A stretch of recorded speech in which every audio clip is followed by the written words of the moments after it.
Anda masih bersama kami dan kita kembali dalam Smart Business Coaching. Merdeka dari bisnis stagnan, masih bersama dengan Coach Ihsan, masih bersama dengan Pak D. Marwan dan juga Mbak Ica dari Vice CEO Mo Business ya.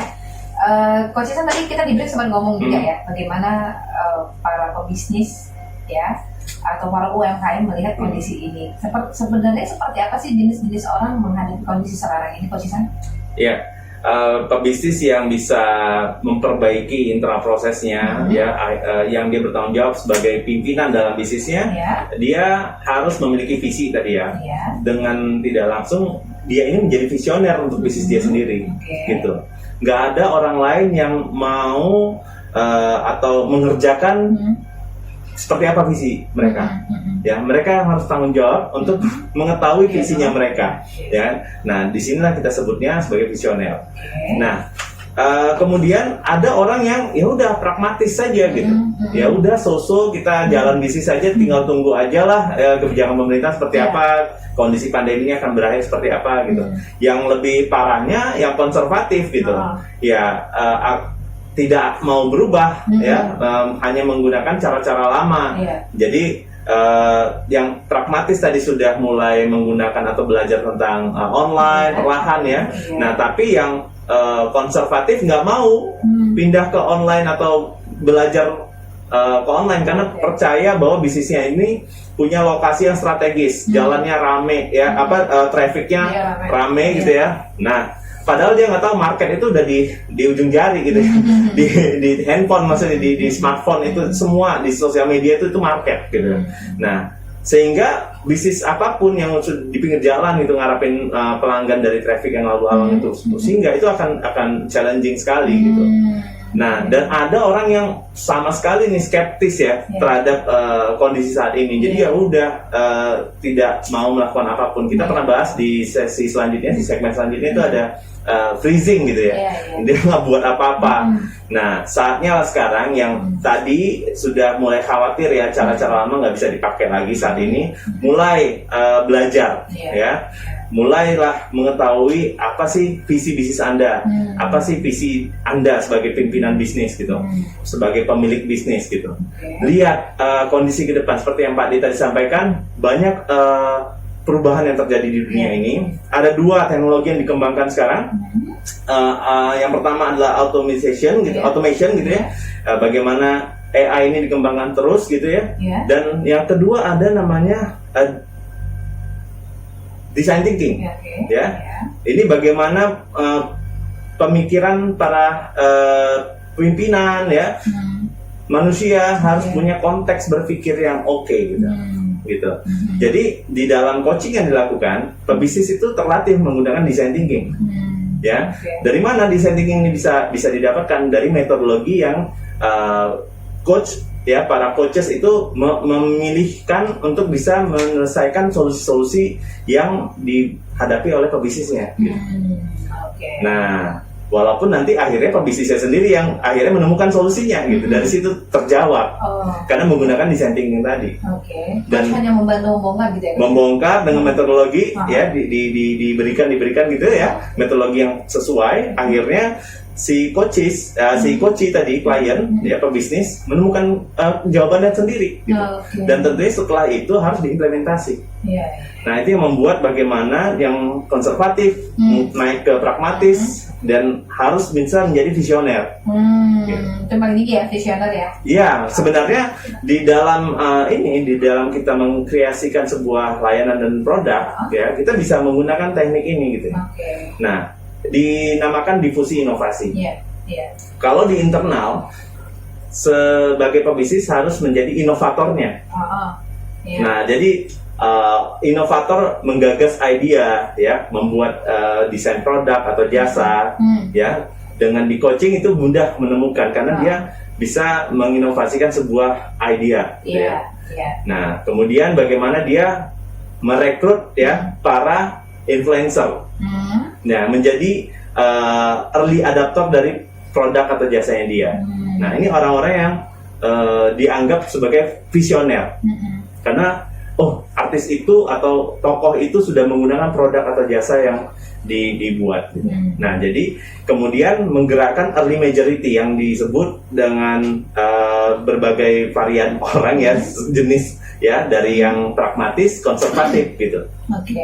Nah, ini bisa dilihat dari yang eksternal, di mana tadi si UKM tadi harus menjadi visioner. Dan metode ini juga bisa dilakukan di internal, ya, bagaimana dia meng-create sebuah produk atau layanan, sehingga ketika stagnan, ya, dia punya produk-produk baru. Nah, bagaimana dia bisa melaunch atau mengenalkan, merilis produk baru, ya, dengan menggunakan teknik ini juga sebenarnya. Nah, mungkin Pak Ade ada tambahan, karena kita sempat discuss, sempat kita godok ini metode difusi inovasi ini. Pak Ade mungkin boleh berbagi, silakan. Ya, ini kalau saya bilang tadi ya, yang harus di-shifting kan ada dua nih ya. Kalau yang dulu kita kenal kan produk ya. Ketika ada dulu zaman jualnya batu aki, ya kita ikutan jual batu aki gitu kan. Sekarang berarti produknya apa nih? Produknya online gitu kan. Nah, ketika misalnya itu mentok, berarti ikut hal yang kedua, metode gitu. Jadi dari yang kita Coach itu metodenya. Ini juga saya dapat dari Coach ini bagus banget. Ini ilmu marketing yang super banget sebenarnya. Namanya tapping point ya Coach ya. Iya. Tapping point. Jadi kalau marketer tahu tentang metode ini, dia nggak bakal takut dengan yang namanya kondisi apapun.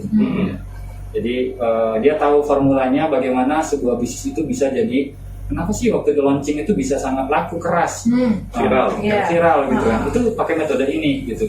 Terus ada ternyata yang berubah. Kalau kita lihat dari metode ini itu kan dia terbagi ada 1, 2, 3, 4, 5 Coach ya. Ada inovator, early adopter, kemudian di tengahnya ada jurang, kemudian sayang ini nggak bisa kita visualkan yang jadi bisa dibayangkan aja ini seperti kalau kita gambar di TK itu bikin 2 gunung gitu, ada mataharinya. Nah, gunungnya itulah bentuk kurvanya. Jadi gunung yang di kiri itu dibelah 2, yaitu yang sebelah kiri itu inovator, yaitu orang yang berbisnis. Kemudian ada early adopter, itu influencer. Kemudian yang turun itu jurang. Jadi banyak orang itu gagal di bisnis itu, dia langsung mau di gunung yang kedua. Di gunung belahan 2 yang pertama itu namanya early majority. Itu adalah target yang sebenarnya. Jadi dia lebih gede daripada gunung yang di sebelah kiri. Untuk kesana dia harus bisa lewat jurang. Nah, jurang ini jembatannya sebetulnya adalah influencer, early adopter. Jadi kan sering kita kalau dalam bisnis itu kok ramai banget ya. Yang berkunjung itu si early majority. Nah, terus tapi kan ada juga yang orang itu, pernah nggak kita makan sebuah tempat itu kita mau makan gara-gara ramenya. Jadi ada 2 tempat itu A dan B, yang satu sepi, yang satu rame, sama-sama jualan produk X. Pasti kita datangin yang rame, benar nggak? Berarti kita itu termasuk late majority. Kita ikut sama orang itu gitu. Jadi orang itu yang makan itu adalah namanya early majority. Ada lagi yang orang yang udah telat. Jadi misalnya ini pecel lelenya udah mau tutup, udah mau bangkrut, dia baru mau makan. Nah, itu telat. Nah, diskon aja gitu. Kalau di midnight dia paginya baru sadar mau beli, udah nggak ada lagi. Ini orang-orang yang sering ketinggalan ya.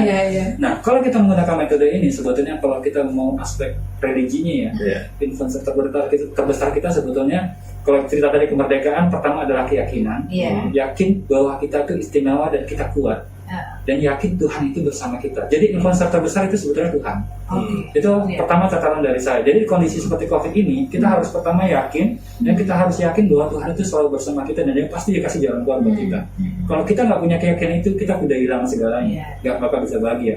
Nah, sekarang ini yang saya lihat, kalau dulu misalnya terkenal, misalnya saya bisnis risol gitu ya, buka toko, terus saya mengundang Pak Wali Kota atau pemuda masyarakat lah, kemudian foto, ada artis datang di foto, si ini pernah di sini, itu sebetulnya dibilang early adopter. Nah, tapi di kondisi digital ini sebetulnya itu jadi hilang sekatnya. Jadi si inovator ini dia harus menjadi seorang influencer. Kan kita sering kan lihat misalnya contohnya di Medan ya, misalnya kuliner Medan ya, Mas Indra itu sendiri kan sebetulnya dulu dari food blogger, cicip makanan, terus dibayarin, akhirnya sekarang dia punya bisnis kuliner sendiri. Ketika kita muncul sebagai seorang inovator sekaligus sebagai influencer, itu solusi di saat sekarang. Nah, saya sering ketemu UKM begini. Problem seorang UKM pertama berbisnis di tahun pertama ini kan tahun berdarah-darah ya, karena dia akan harus survive di tahun kedua. Nah, PR dia apa? PR dia itu adalah bagaimana cara mendapatkan konsumen semurah mungkin. Kenapa? Dia nggak punya budget gede. Kalau orang-orang punya modal besar itu lain cerita. Itu pasti bisnis kedua, ketiga, dan seterusnya. Karena dia sukses di bisnis pertama. Tapi ketika di bisnis pertama, problemnya adalah dia nggak punya bisnis cash yang cukup. Sehingga gimana ya caranya saya dengan cash yang terbatas ini, saya bisa dapat konsumen gitu. Berarti jadi orang di digital ini ya bilang metodenya orang terjebak dengan harus iklan di Google Ads, di Facebook Ads. Saya bilang Di Facebook itu ada cara gratisan, cara cost acquisition cost kita 0. Apa itu Pak Ade? Live. Di grup jual beli Facebook, kalau kita live aja, itu sama aja kita itu udah disiapkan traffic loh. Kayak kita dipajak tapi gratis gitu. Tinggal ngomong. Jadi tapi mentalitasnya mereka takut, Pak D, kenal nggak orang yang bisa saya bayar untuk jadi live di sana? What? Saya bilang, kamu mau bisnis atau bukan? Serap dong, saya bilang kan. Nah, itu yang saya bilang sekarang, kalau tidak masuk itu ada solusinya. Tinggal metode ini kalau mau diikut, kita sebagai seorang influencer, harusnya yang punya produk harus yakin dong. Masa kita jualan produk kita nggak yakin, gimana orang yakin sama kita kalau kita nggak yakin diri sendiri. Nah, itu saya pikir saya melengkapi apa yang dijelaskan sama Coach Ihsan tadi.